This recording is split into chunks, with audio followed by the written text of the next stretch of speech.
அங்க சபரிமலை தெரியுது இல்லனா அப்போ பம்பை யாரெல்லாம் எங்க பம்பை யாரும் இந்த பாருங்க அங்க தெரியுது பாருங்க ஒரு ஒயிட் ஒரு சின்ன ஒரு ஃபால்ஸ் இருக்குல்ல அதான் பம்பா நதி. ஸோ இப்போ வந்து இந்த மலை அடிவாரத்தில் வந்து உங்களுக்கு இந்த மழை பெய்யறதுக்கான வாட்டர் இருக்குது. அதனால் இப்போ உங்களுக்கு சபரிமலை பம்பா அந்த ப்ராப்பர் பம்பாவில் வந்து தண்ணி இருக்குது. அந்த ஹோலி வாட்டர்னு சொல்லக்கூடியது இப்போ இருக்குது. ஆனால் அந்த ட்ரை சீசன் ஆக போகுது. அந்த டைமில் பார்த்தீங்கன்னா இந்த நதிகளில் உள்ள தண்ணி எல்லாமே அதோட ஓட்டம் நின்றும்.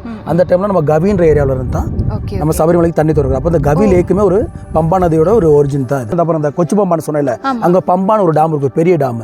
அதுக்கு பேலன்ஸ் உள்ள தண்ணி அங்கேருந்து திறந்து விடுறது தான் அந்த அப்புறம் அந்த அங்கே தெரியுது அந்த நதியில் ஒழுகி வர்றது. அதாவது நாங்கள் இருக்கிறது வந்து கவி. இது வந்து 3 கிராமம் இருக்குது. அதாவது கேஎஃப்டிசின்னு சொல்லக்கூடிய கேரளா ஃபாரஸ்ட் டெவலப்மெண்ட் கார்பரேஷன். இதுக்கு கீழே 3 கிராமம் பார்த்தீங்கன்னா, ஒன்று கவி, இன்னொன்று அந்த கவிலேருந்து ஒரு 3 கிலோமீட்டர்ஸ் உள்ளே போனால் மீனார்னு ஒரு கிராமம் இருக்குது. இங்கேருந்து ஒரு 6 கிலோமீட்டர் போனால் பம்பான்னு ஒரு கிராமம் இருக்குது. இது எல்லாமே பிளான்டேஷன் ஒர்க்கர்ஸ் 1975-76 காலகட்டத்தில் ஸ்ரீலங்காலேருந்து வந்தவங்க. நாங்களாம் பிறந்து இந்த கிராமம் தான். ஸோ அவன் அந்த கொச்சிபம்பான கிராமத்துலேருந்து ஒரு 6 கிலோமீட்டர் இருந்தால் பாருங்க, அந்த மலைக்கு நடுவில் வந்து ஒரு ஓஃப் ரோடு இருக்குது. அந்த ஓஃப் ரோடு அந்த மலை அடிவாரத்துக்கு போகும். அங்கேருந்து ஒரு 3/4 கிலோமீட்டர் 1 கிலோமீட்டர் மேலே ஏறி தான் அந்த மகரஜோதி அவங்க காணிக்கிறது. ஸோ இந்த மகரஜோதி மலைக்கு போகணும்னா கண்டிப்பாக கவின்ற ஊருக்கு வந்தால் மட்டும்தான் உங்களுக்கு போக முடியும்.